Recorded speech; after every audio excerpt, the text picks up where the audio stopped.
Good morning, everybody. Welcome to English course by JMS. My name is Jacques Mumbere Siasemba. I am an English teacher from Congo DR.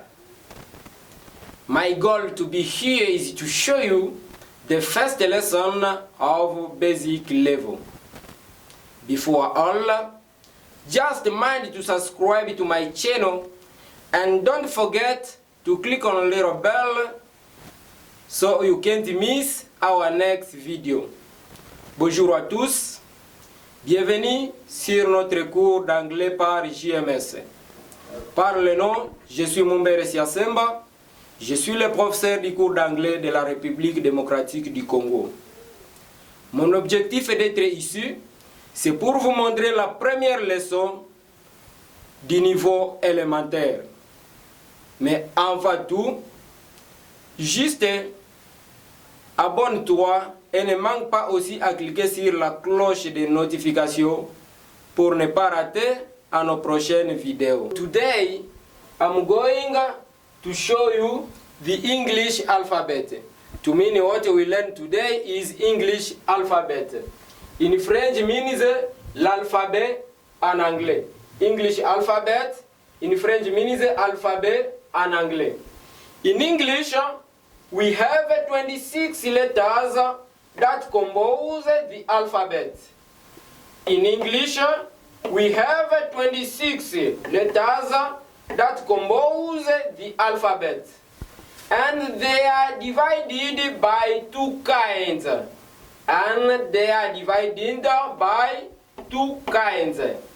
The first one is consonants. The second one is vowels. I've said in English we have 26 letters that compose the alphabet. And they are divided by two kinds. The first one is consonants and the second one are vowels. And here they are. And here they are. Je disais ceci en français. En anglais, nous avons 26 lettres qui composent l'alphabet. Je dis bien en anglais, nous avons 26 lettres qui composent l'alphabet.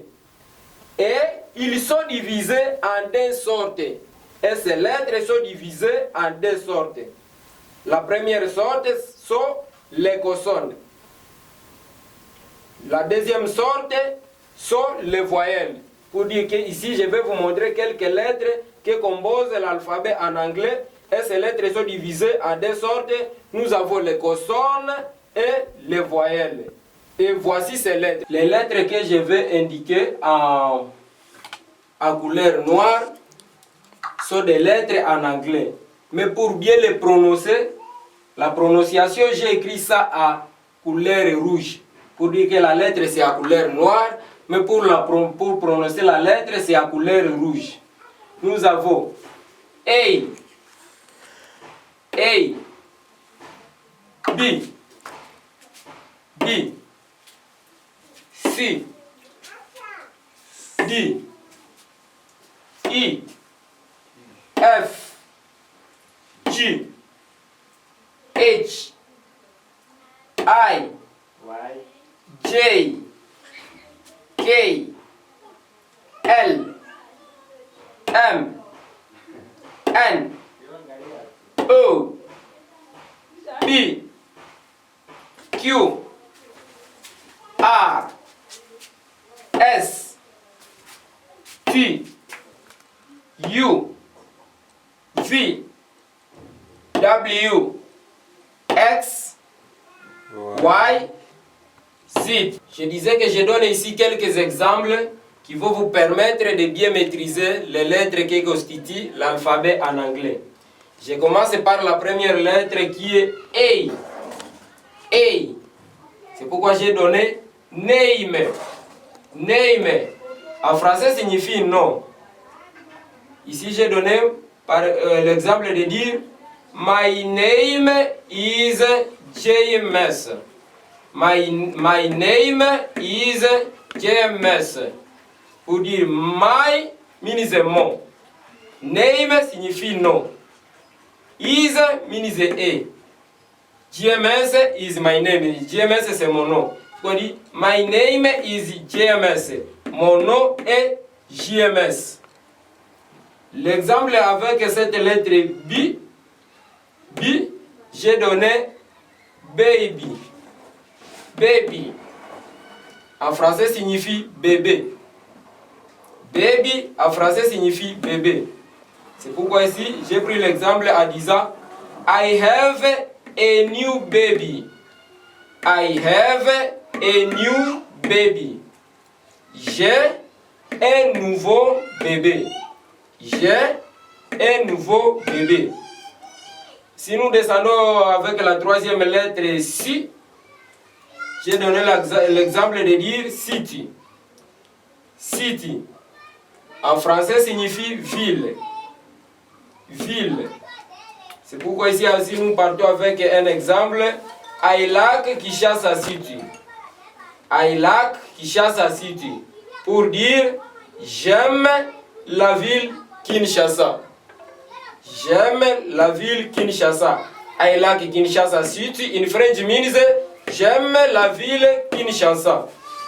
À continuer avec les lettres, je donne D. J'ai pris l'exemple de day. Day. En français signifie jour. Si je peux prendre un exemple avec le mot day, je dirais I know the days of week. I know the day of week. Pour dire, en français, je connais les jours de la semaine. Je connais les jours de la semaine. Si nous descendons avec d'autres lettres, je prends la lettre I. I. I is English, but in French means A. But for us in English means I. I. Evening. Evening. J'ai pris le mot evening. Ce mot evening en français signifie même. Le mot evening in French means même. C'est pourquoi j'ai donné l'exemple avec ce mot evening. Even if. Even if. If signifie si. Comme even means même et if signifie si, alors even if in French means même si. Even if, même si. Nous descendons avec F. F. F, j'ai pris le mot to feel. To feel. To feel in French means se sentir. To feel means se sentir in French. C'est pourquoi si nous prenons l'exemple avec le mot to feel, je peux dire I feel well. I feel well. En français signifie je me sens bien. Je me sens bien. Puisque j'ai dit que le mot to feel means se sentir, alors I feel well signifie en français je me sens bien. Prenons aussi cette lettre G. G. G, j'ai pris un mot to greet. To greet. To greet means saluer. To greet in French means saluer. En prenant un exemple avec ce mot to greet, je dis I greet you. I greet you. I greet you. En français signifie je te salue. Je te salue. I greet you. Je te salue. Si nous descendons avec une autre lettre, je peux prendre H. H. H, j'ai pris le mot home. Home, in French means à la maison. Ne dis pas maison, mais il faut dire à la maison. Home means à la maison. C'est pourquoi si tu pars à la maison, tu diras I go home. I go home. Puisque home signifie à la maison, alors il faut dire I go home. En français signifie je pars à la maison. Signifie je. C'est pourquoi ici j'ai dit I am a teacher. I am a teacher. Pour dire je suis un professeur. Je suis un professeur. I am a teacher. Je suis un professeur. Oui, je peux ajouter cet exemple avec la lettre J. Je peux dire jail. Jail. Jail en français signifie prison. Je dis bien jail, in French means prison. Mais ici, je n'ai pas donné un exemple avec jail. S'il s'agit de donner l'exemple, je peux dire I can't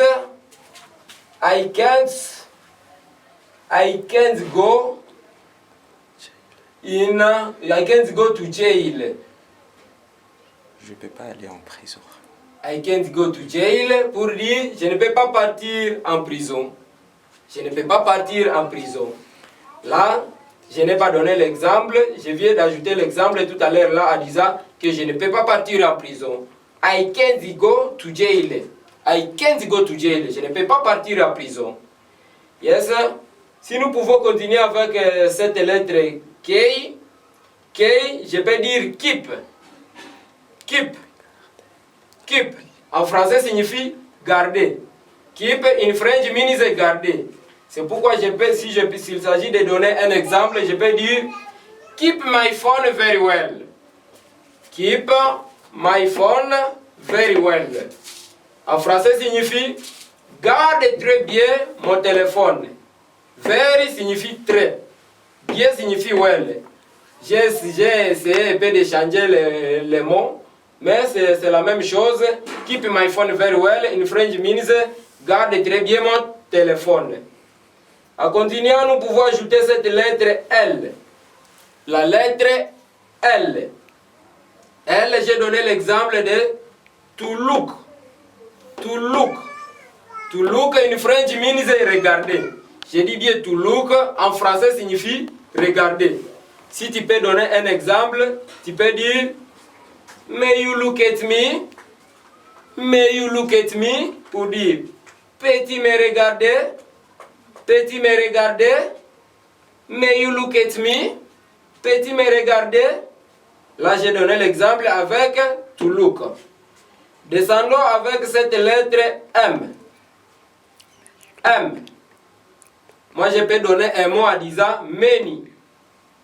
Many. Many in French means beaucoup. Je dis bien many, en français signifie beaucoup.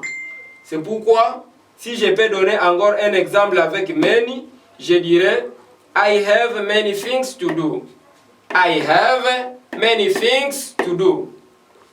I have many things to do. Pour dire en français, j'ai beaucoup de choses à faire. Many signifie beaucoup, c'est pourquoi j'ai dit j'ai beaucoup de choses à faire. I have many things to do. J'ai beaucoup de choses à faire. En continuant avec d'autres lettres, je pars avec la lettre N. La lettre N. N, in French, N, je peux donner aussi l'exemple de never. Un mot qui vient de la lettre N, never, en français signifie jamais. Je dis bien never, en français signifie jamais. Never. In French means jamais. Si je peux donner un exemple avec never, je dirais never be alone. Never be alone. Never be alone. En français signifie ne sois pas seul. Ne sois pas seul ou bien ne jamais être seul. Je peux dire ne jamais ou bien jamais, ne jamais, ne jamais, ne jamais être seul. Ne jamais être seul. Never. C'est la négation. Ne jamais être seul. Quelqu'un aussi peut te dire seulement never. Pour dire jamais. Never. May you do this one for me? Est-ce que tu peux faire ceci pour moi? Never. Pour dire jamais. Là, il a refusé, je ne peux pas le faire. Jamais. Never. Si nous allons avec cette lettre O, j'ai donné ici un mot en disant to open. To open. O, avec un mot to open. En donnant l'exemple avec le mot ici open, je dirais open the door. Open the gate, please. Open the gate, please. This opening in French means ouvrir. Je n'ai pas donné ça, mais si je peux ajouter signifie ouvrir. Ouvrir. Open signifie ouvrir. C'est pourquoi lorsqu'on a dit open the gate please. Open the gate please. En français signifie ouvre le portail s'il vous plaît. Ouvre le portail s'il vous plaît. Please signifie s'il vous plaît. C'est pourquoi on a dit ouvre le portail s'il vous plaît. Puisque gate in French means portail. Alors open signifie ouvrir. Ouvrez le portail s'il vous plaît. Ouvrez le portail s'il vous plaît. Pour dire open the gate please. Si je dis aussi ouvre le portail s'il te plaît, ou ouvre le portail s'il te plaît, c'est la même chose avec open the gate please. Si nous descendons avec d'autres lettres, je peux donner aussi la lettre Pi. Pi. Pi. L'exemple des mots qui découlent de la lettre Pi, je peux dire peace. Peace. Et d'ailleurs, c'est un bon mot. Moi, je le préfère beaucoup. Peace. Qui signifie la paix. La paix. Je dis bien que c'est un bon mot, puisque tout le monde, en tout cas, veut la paix dans sa vie. Personne ne me dira qu'il n'a besoin de la paix. Nous tous, nous avons besoin de la paix. C'est pourquoi ici j'ai dit peace. In French means paix. J'ai donné comme un exemple. We need peace in Congo. We need peace in Congo. We need peace in Congo. In French means nous avons besoin de la paix au Congo. We need peace in Congo. Nous avons besoin de la paix au Congo. Oui, ça nous reste quelques lettres à ajouter ici. Oui, pour aujourd'hui, on peut se limiter là-bas à donner quelques exemples de quelques lettres qui constituent l'alphabet en anglais. Et demain, nous allons continuer avec les exemples de quelques lettres restantes. Yes, thank you for watching GMS's Simple English. I'm ready to answer you to all your concerns you may have.